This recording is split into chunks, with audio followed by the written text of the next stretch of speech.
Welcome to Living Fullness, a podcast where you're invited to walk with two unusual friends through the ups and downs of the art of friendship. My name is Stina Constantine, and I'm joined by my long-standing friend, Father Sean Byrnes. And together we explore what it takes to grow real, satisfying friendships, the joys and challenges we face along the way, and of course, becoming a good friend ourselves. We hope by sharing our learning and experiences, this podcast will serve you in living your life to the full.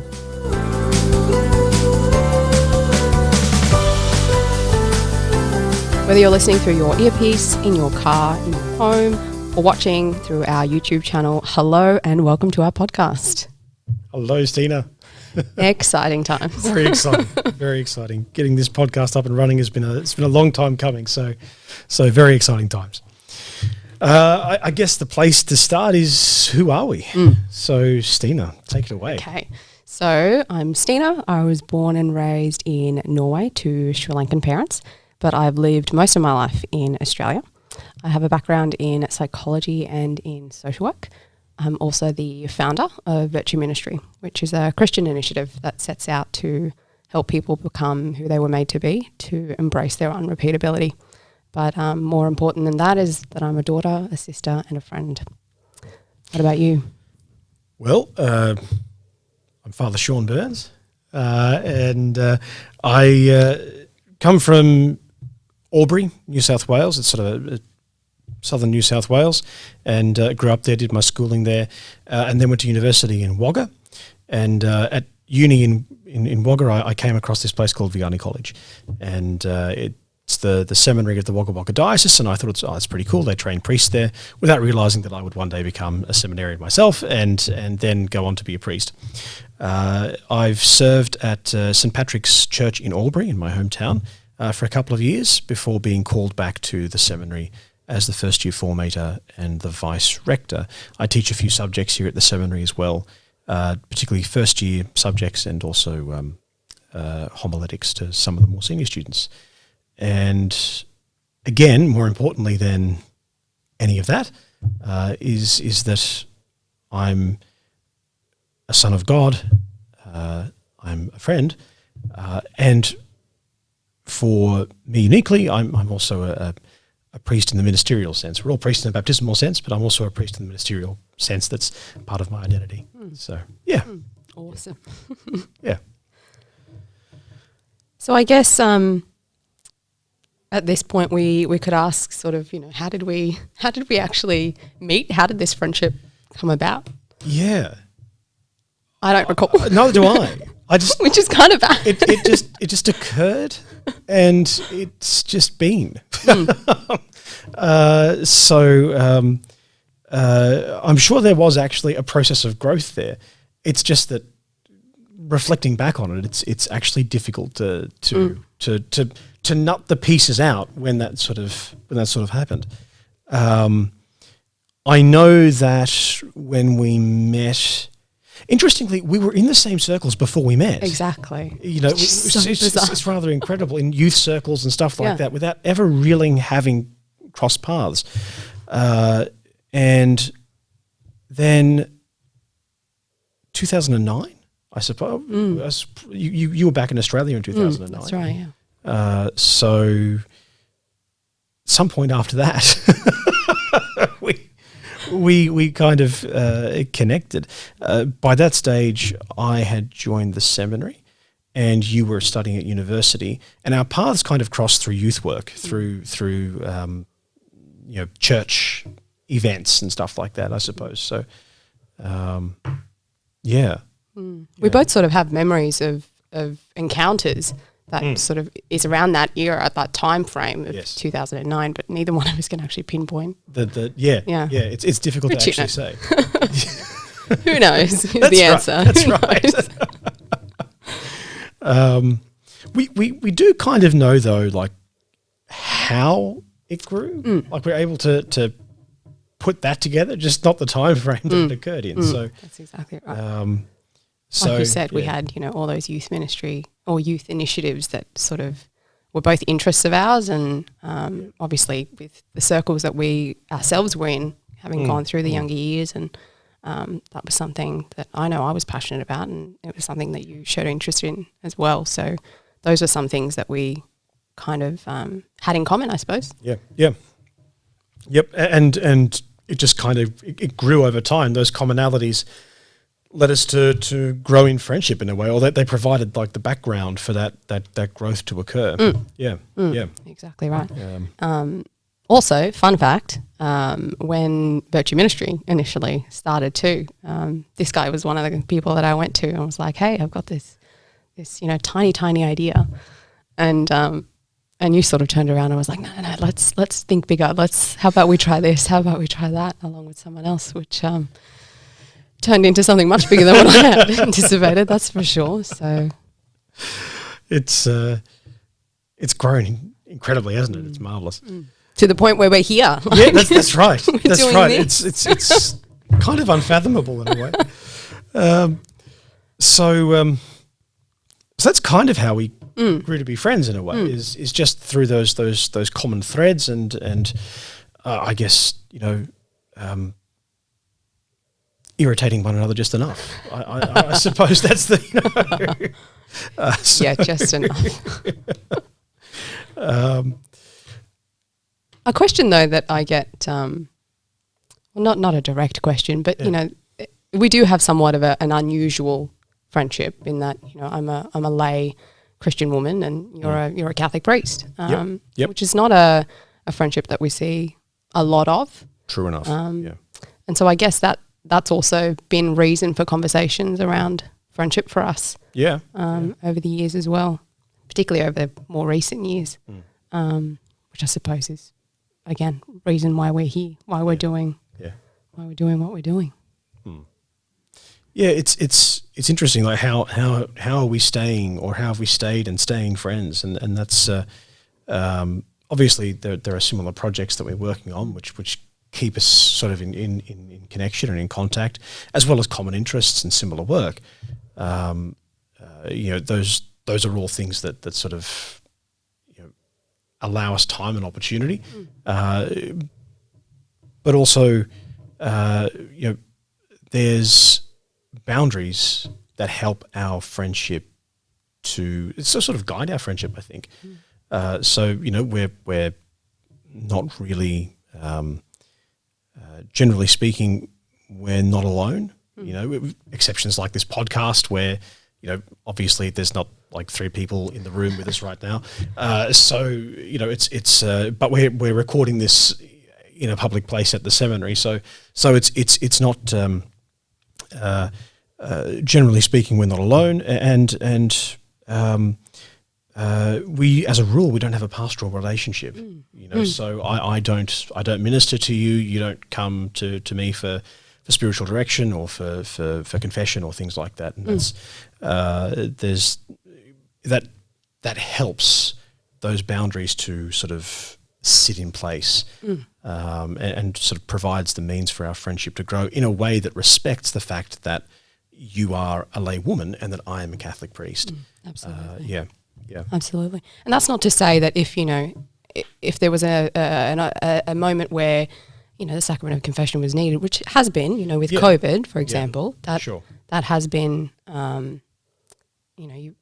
we were very blessed when you came to our home and were able to hear our confession. So that's certainly something that can occur, but it's just not something that we try not to. And we're blessed here where I am in Wagga to have so many other priests that we can go to. So that's fortunate. For sure.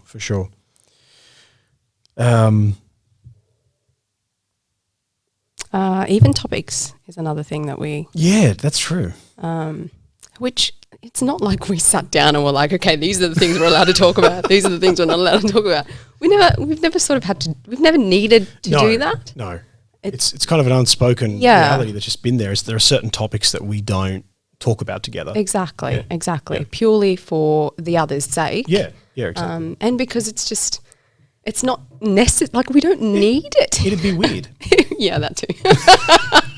Let's just say it for what it is. It would be weird. It's true. It's true. Yeah, absolutely. I mean, there are conversations that I happily have with my house mum that I live with, that I definitely wouldn't have with you. That's no offense to you whatsoever. No, not but at all. it's just And it's the highlight of the difference that exists between men and women, and that in any male-female relationship, that difference has to be, it's got to be highlighted, acknowledged, and properly, I suppose, proper boundaries set around that, and 99 times out of 100.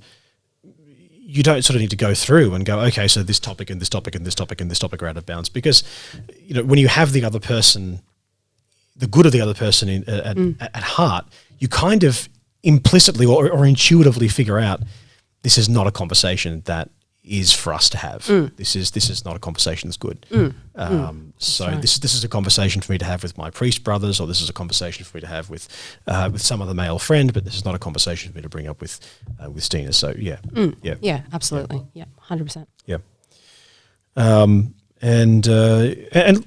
overall, we just kind of we also enjoy each other's company. I mean, there's projects and there's common interests and there's similar work and there's boundaries and all of that, but also, as I said before, we irritate each other just enough. Yep. It's yeah. Yeah, one of us definitely pushes that a little.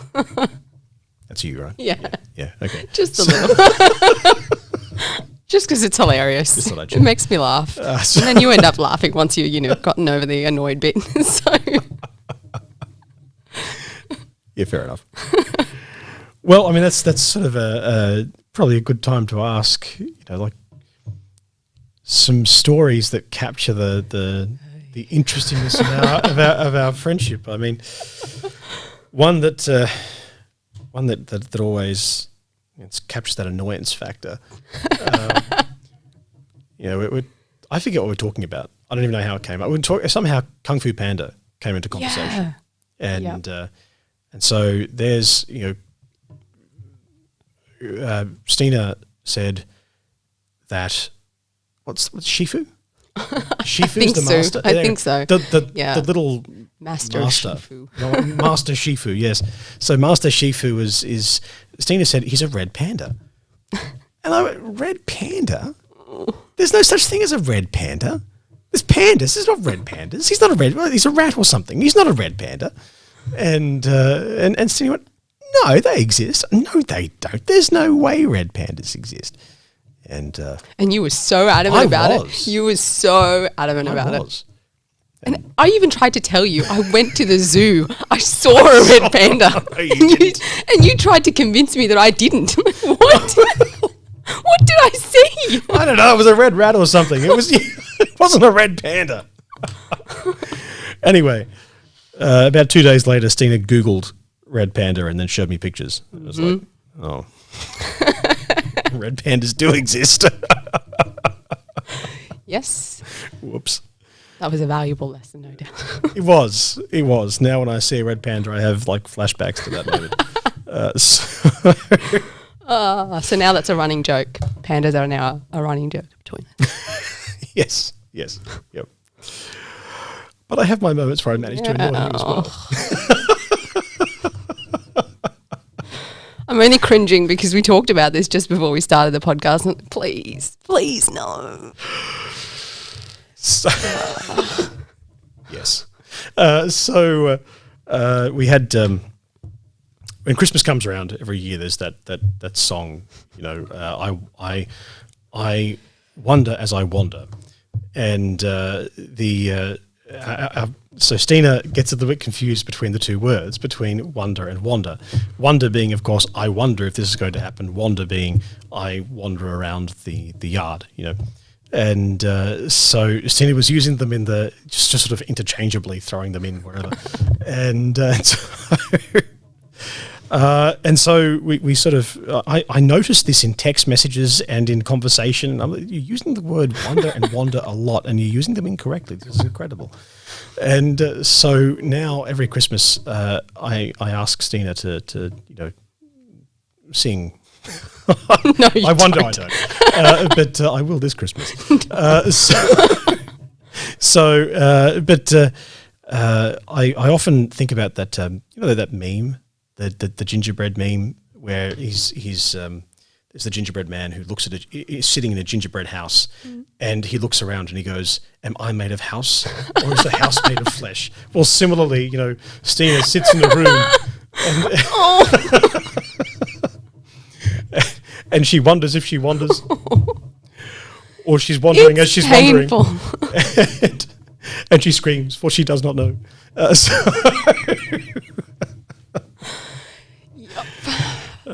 I wish it weren't the case, but it really is. I remember like a couple of days after you pointed that out too, I was driving somewhere first thing of the morning, and that was all that was running through my head was, which one is which? How do I figure this out?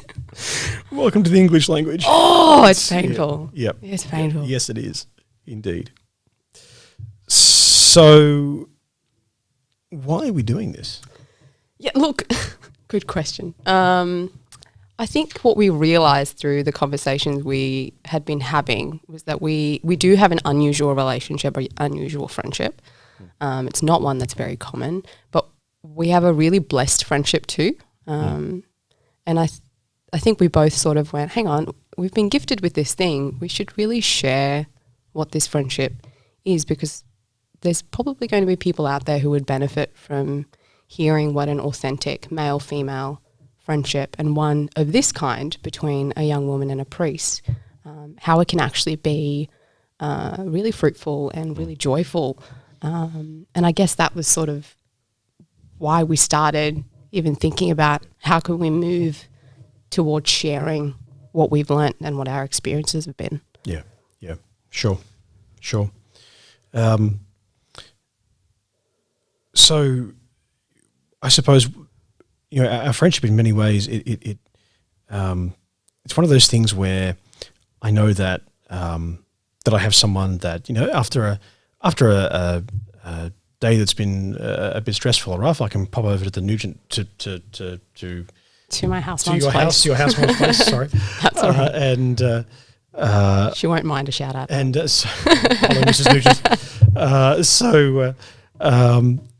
I can pop over there and have a cup with you guys and sit down and have a chat, and not about what's happened necessarily, just to sit down and have a cup of coffee. And that's something that I appreciate, but also things like accountability. One of the things that I remember in terms of accountability very clearly was there was a youth meeting for the diocese. At this stage, we had this sort of diocesan youth committee going, and there was another priest who came in to sit down with us, and he wasn't meant to be at the meeting. It just made it a bit disruptive, and my demeanour was like, you could tell that I was cross, and very, very clearly you could tell that I was cross. And I didn't do much to hide that, I don't think, either. I was pretty clear that I was not pleased that the meeting had been disrupted in the manner that it had. The next day you sent me a text message, and the text message was I actually forget the quote, but it was a quote from a saint, and it was about keeping one's temper and sort of keeping anger in check and that sort of thing. And I knew exactly what it was aimed at. I knew it because I thought of it last night. And I'm like, I thought of it the night, but that night I thought of what had happened, and I was like, I probably didn't do well there. And so the following morning when you sent that text, I'm like, I'll just pretend that I don't know what she's talking about. And so I texted back and oh yes, that's a very nice quote. And so then you texted back with a very clear. So yeah, that kind of applies to last night's situation, doesn't it? Yes, fine. You can do better than that. So, and it was completely true, and it made me look at the way that I'd acted, and I had to go out and reach out to that priest and apologise for the way that I had that I'd approached his presence there. There was another way to do that was not including just being angry. So that was really helpful. That level of accountability. That's yeah. Yeah.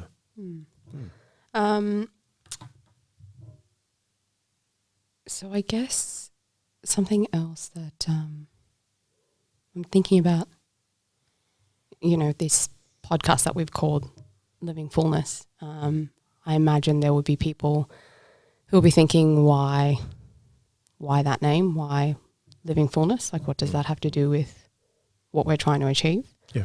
So I guess maybe now's the time to sort of unpack that a bit. Yeah. Yeah, for sure. I guess part of Living Fullness is friendship is organic. It grows. It's living. It's breathing. It's not something that we were talking briefly about this the other day, that it's not something that we can categorize and chuck into box. Like, we can't box people. Yep. And we shouldn't be boxing relationships. Like, that's not the way we should be moving forward. So it's part of this is about unpacking what that growth process looks like within friendship. Yeah, for sure. And that really that sits with that scriptural quote from John chapter 10, verse 10, which is that I've come, Christ says to his disciples, I have come so that they might have life and have it to the full. For to have life is necessarily to be in a state of growth. It's not standing still, and it's the same in any relationship, even our relationship with God. Is that it has to be growing, because if it isn't growing, then it's there is no stagnant in the spiritual life. It's either forwards or backwards. Even if forwards is the tiny bit forward, that's still forwards. And similarly in a friendship, there's always got to be growth, because stagnation always means regression. And the growth may not necessarily be significant growth in the sense that you're growing into some other kind of relationship. It may be a very stable friendship, but it must always be growing towards something and someone. And so for us, that is heaven and God. Yeah, absolutely.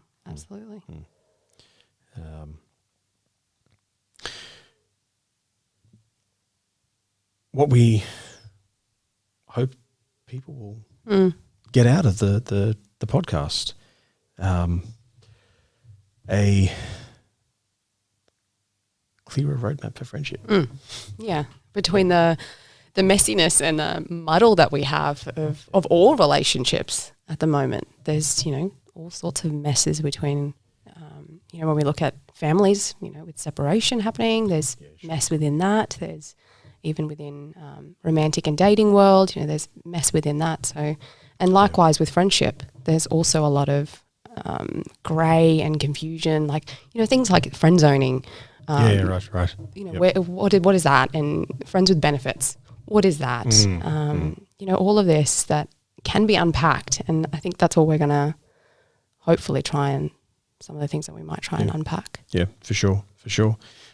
Even like things like what sort of in our Facebook culture, what's the definition of a friend? Like how do you have and maintain a good friendship when pretty much all that it takes to be a friend today is the click of a button, right? So true. Yeah. True. We'll aim to give sort of a bit of insight in growing in friendship and just a general teaching or a general catechesis on from a Christian perspective what friendship is. Yeah. So hopefully we'll be able to help a little bit. Yeah, exactly. Hopefully. Exactly. And we'll try and have a few laughs along the way. We will. No doubt we will. Awesome. Well, for those of you who've been watching on YouTube, thank you so much for watching our first episode. Please make sure you send us in your comments. Let us know what you think of what we've been doing, what we're hoping to be able to do. Make sure you put your questions in the comment section below the video as well. We do want to hear from you. We do want to answer any questions that you might have. That'll help us form content moving in towards future episodes as well. But also make sure you subscribe to the Virtue Ministry channel so you don't miss out on the subsequent episodes that will be coming. Subscribe.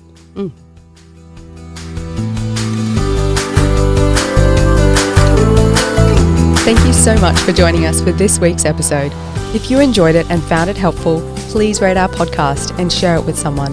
That just might help someone else find this podcast too. So that we can best serve you, we want to get to know you. Let us know your thoughts, comments, and questions either by joining the Living Fullness Facebook group at Virtue Ministry or our Instagram page, also at Virtue Ministry. We'll catch you again on Wednesday next week for a new episode on Living Fullness. Until then, know of our love and prayers.